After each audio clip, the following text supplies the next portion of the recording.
Hey everyone, आज की video में हम एक और वीट की डिज़ीज़ पढ़ने वाले हैं जिसका नाम है ईयर कॉकल ऑफ वीट। तो इसका होस्ट हो जाएगा वीट, क्योंकि ये डिज़ीज़ वीट में हो रही है इसलिए इसका होस्ट है वीट, जिसका साइंटिफिक नेम है ट्रिटिकम वल्गैरी। अब आता है इस डिज़ीज़ का ज्योग्राफिकल डिस्ट्रीब्यूशन, यानी ये डिज़ीज़ कहाँ कहाँ मिलती है। तो ये यूपी, पंजाब, बिहार के कुछ वेस्टर्न पार्ट में, राजस्थान में, ऐसे ही और जगह पे जहाँ गेहूँ उगाया जाता है वहाँ पर ये डिज़ीज़ मिल जाती है। इसका दूसरा नाम भी है जिसका नाम है सेहुन डिज़ीज़। ये डिज़ीज़ बहुत ज़्यादा टॉक्सिक इफ़ेक्ट क्रिएट करती है ह्यूमन बींग्स के लिए एज वेल एज एनिमल्स के लिए। जब कोई कंटामिनेटेड आटा खा लेता है, यानी कंटामिनेटेड गेहूँ खा लेता है, तो उसके बहुत इफ़ेक्ट दिखने को मिलते हैं ह्यूमंस और एनिमल्स के ऊपर। अब बात करते हैं कि सिम्टम्स के, यानी ये डिज़ीज़ होती है तो हमें उसके क्या क्या सिम्टम्स दिखेंगे प्लांट के ऊपर। तो इसके सिम्टम्स जनरली लीव्स, स्टेम और फ्लोरल ऑर्गन्स पर दिखाई देते हैं, यानी प्लांट के अपर पार्ट पर दिखाई देते हैं। जो अफेक्टेड प्लांट होता है वो ड्वार्फ हो जाता है, यानी छोटा हो जाता है, और उसकी जो लीव्स होती है वो ट्विस्ट हो जाती है और क्रिंकल्ड हो जाती हैं। इसके अलावा जो इन्फेक्टेड हेड्स होते हैं वो छोटे हो जाते हैं, चौड़े हो जाते हैं, और उसमें हार्ड और डार्क ब्राउन या फिर ब्लैक कलर के गॉल्स होते हैं। ईयर में जो ग्रेन्स होते हैं उसकी जगह पर यहाँ पर गॉल्स होने लग जाते हैं, और इन गॉल्स को कॉकल्स भी कहते हैं इसलिए। और इन कॉकल्स के अंदर नेमेटोड के लार्वा भरे रहते हैं, यानी जो वीट की ईयर्स होती हैं उस ईयर्स में जनरली ग्रेन लगे रहते हैं, लेकिन जब ये डिजीज़ होती है तो ग्रेन की जगह ले लेते हैं ये कॉकल्स, और इन कॉकल्स के अंदर नेमेटोड लार्वा भरे रहते हैं, और ये नेमेटोड लार्वा ही ये डिज़ीज़ कॉज करता है। अब आता है इसका पैथोजन, यानी कौन है जो डिज़ीज़ कॉज करता है। तो अभी हमने देखा वो एक नेमेटोड है, उसका नाम क्या है, उसका नाम है एंग्विना ट्रिटिकाए, ये उसका क्लासिफिकेशन है।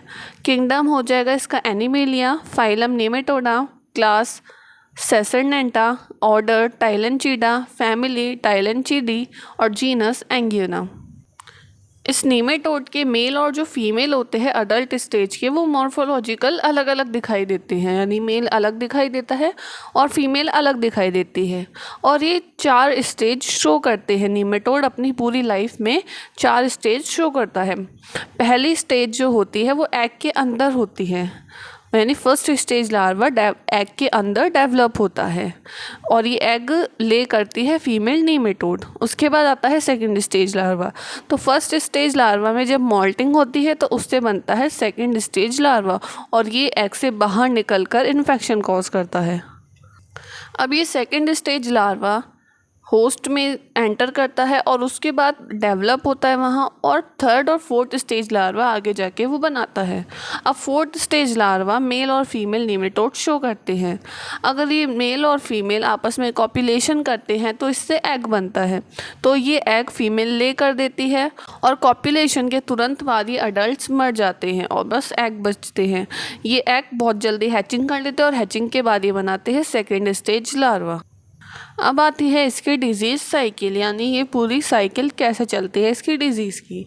तो सबसे पहली स्टेज होती है पैरिनेशन। पैरिनेशन मतलब डॉर्मेंट फेज, जहाँ पर पैथोजन कोई ग्रोथ नहीं करता है। इसका जो पैथोजन होता है वो कॉकल्स के अंदर 28 ईयर्स तक वाइबल रह सकता है, और ये कॉकल्स के अंदर ही रहते हैं जब ये पैरिनेशन फेज में होते हैं। उसके बाद आती है प्राइमरी इन्फेक्शन। ये प्राइमरी इन्फेक्शन की पहली साइकिल होती है। इसमें क्या होता है, जब भी फेवरेबल कंडीशन आती है तो कॉकल्स जो होते हैं वो मॉइस्चर को एब्जॉर्ब कर लेते हैं और उसको ब्रेक करके बाहर आ जाते हैं, और बाहर जब आते हैं तो वो सेकंड स्टेज लार्वा की फॉर्म में बाहर आते हैं।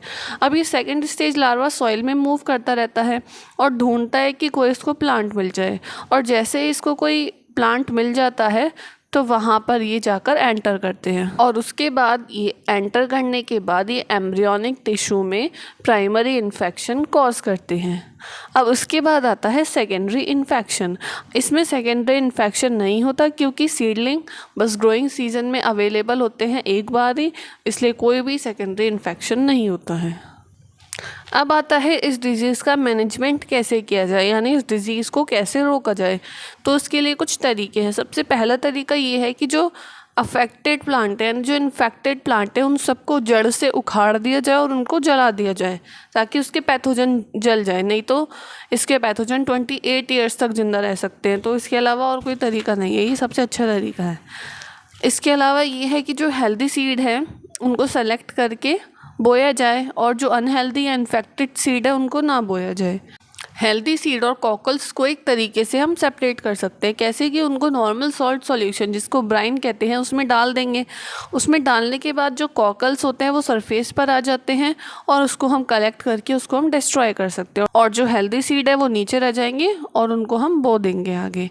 नेक्स्ट तरीका ये है कि हम सीड को जल्दी बो दें, टाइम से पहले ही उनको ग्रो करवा दें ताकि पैथोजन के लिए फेवरेबल कंडीशन ना मिले और वो आगे इन्फेक्ट ही ना कर पाए। अगला तरीका ये है नेमेटिसाइड्स का यूज़ करें। इसके एग्जांपल है डीडी मिक्सचर, नीमेगॉन, नीमेफोस एक्सेट्रा, ये सब एग्जांपल है नेमेटिसाइड्स के। इसके अलावा ये है कि हम रेजिस्टेंट वैरायटी का यूज़ करें, यानी ऐसी वैरायटी जो इस डिज़ीज़ के लिए रेजिस्टेंट होती है, उन प्लांट्स में ये डिज़ीज़ नहीं होती, जैसे कि सोनारा 63, NP 908। इसके अलावा है कि क्रॉप रोटेशन किया जाए, लगातार एक ही फसल ना उगाई जाए, चेंज कर करके उगाए ताकि इसके पैथोजन नष्ट हो जाए। तो ये इस डिज़ीज़ के सारे पॉइंट्स यहाँ कंप्लीट हो गए। अगर आपको कहीं भी डाउट हो तो आप कमेंट करके पूछ सकते हैं। वीडियो अच्छी लगी तो वीडियो को लाइक करें, चैनल को सब्सक्राइब करें। Thanks for watching.